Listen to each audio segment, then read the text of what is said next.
আজকে আমি রান্না করেছি ব্রয়লার মুরগি। তো আমি কীভাবে ব্রয়লার মুরগিটা রান্না করি, এভাবে ব্রয়লার মুরগি রান্না করে খেয়ে দেখবেন, আমার ভিডিওটা ফলো করবেন। তাই আমি ব্রয়লার মুরগি এখানে 2 কেজি ব্রয়লার মুরগি নিয়েছি। তাই আমি এখানে হলুদ আর লবণ দিয়ে মুরগিটাকে আগে একটু মাখিয়ে তারপরে ভেজে নেব।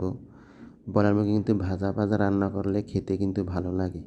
তো আমার রেসিপিটা ফলো করে আপনারা এভাবে ব্রয়লার মুরগি রান্না করে খাইয়ে দেখবেন। তো আমার ব্রয়লার মুরগি ভাজা হয়ে গেছে। তখন আমি ব্রয়লার মুরগি ভাজা তেলে একটা 2 টুকরা দারচিনি দিয়ে হাফ কেজি পেঁয়াজ দিয়ে আমি এটাকে ভালো করে পেঁয়াজটাকে কষায় নিয়ে আদা রসুন বাটা দিলাম।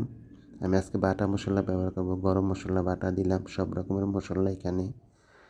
তো এখানে আমি মশলা কষানোর জন্য একটু পানি অ্যাড করলাম, হলুদ মরিচ লবণ ধনিয়ার গুঁড়াটা আমি দিয়ে দিলাম। এদিকে আমি একটা রাঁধুনি রেডিমেড মশলা দিলাম। এটা দিলে কিন্তু খেতে এত যে ভালো লাগে মুরগি বা মাংস, যে কোনো মাংসতে। তা আমার মুরগিটা কষানো হয়ে গেছে, এখন আমি দিলাম, একটা টুকরা পড়ে গেছে। আমি ভালো করে কষায় নিয়ে আমি এটা ভুনা ভুনা করবো, বেশি পানি দেব না, ঝোল অল্প একটু ঝোল দিয়ে আমি মাখা মাখা রান্না করছি। তা আমার মুরগিটা কষানো হয়ে গেছে। এদিকে আমি অল্প একটু ঝোল দেবো, এটাতে বেশি ঝোল দেবো না, কারণ এটা মাখা মাখা রান্না হবে।